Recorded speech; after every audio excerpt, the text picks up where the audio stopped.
माघ पूर्णिमा की पौराणिक कथा के अनुसार एक नगर में धनेश्वर नाम के एक ब्राह्मण रहता था।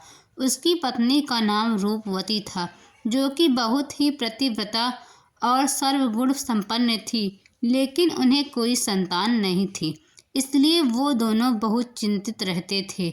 एक बार उस नगर में एक महात्मा आए।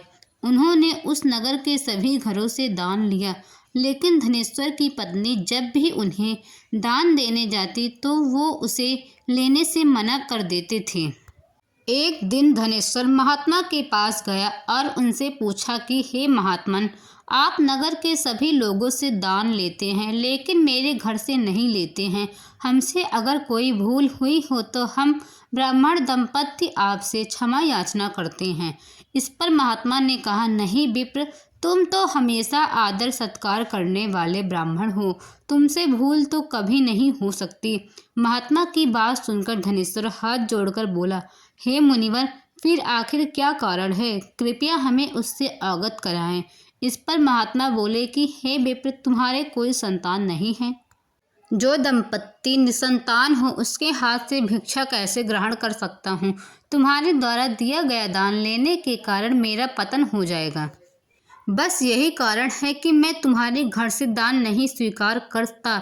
महात्मा के ऐसे बोल सुनकर धनेश्वर उनके चरणों में गिर पड़ा और विनती करते हुए बोला, हे महात्मा, संतान ना होना ही तो हम पति पत्नी के जीवन की सबसे बड़ी निराशा है। यदि संतान प्राप्ति का कोई उपाय हो तो बताने की कृपा करें।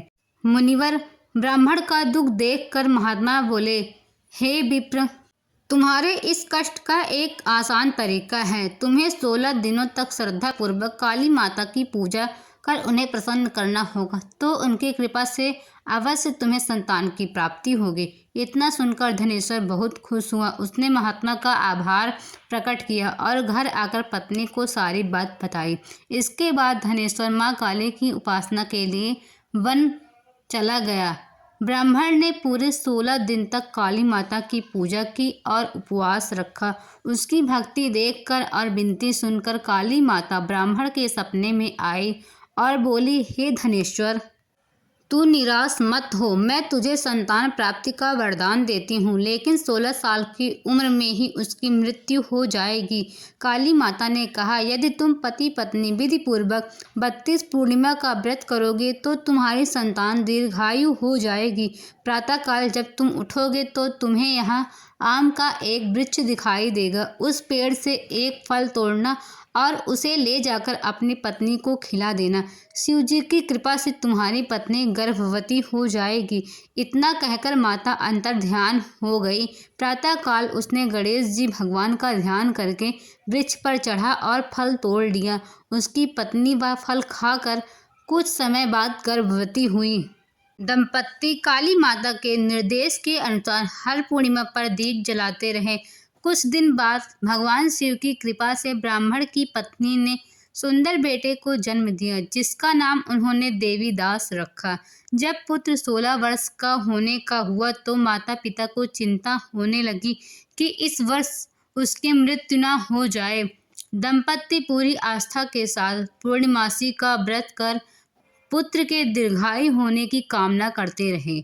एक दिन प्रातःकाल एक सर्प देवीदास को डसने के लिए आया, लेकिन उसके माता पिता द्वारा किए जाने वाले पूर्णिमा व्रत के प्रभाव के कारण वो उसे डस नहीं पाया। इसके बाद काल स्वयं वहां आए और उसके शरीर से प्राण निकलने लगे। देवीदास बेहोश होकर गिर पड़ा। तभी वहां माँ पार्वती और शिव जी आए।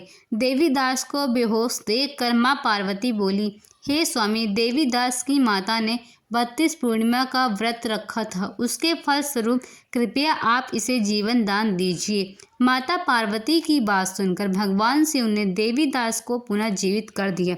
धनेश्वर व उसकी पत्नी पुत्र को जीवित देखकर हर्ष से भर गए। इस प्रकार जो भी मनुष्य पूर्णिमा का व्रत रखता है उसे संतान की प्राप्ति अवश्य होती है और अंत में उसे मोक्ष की प्राप्ति होती है।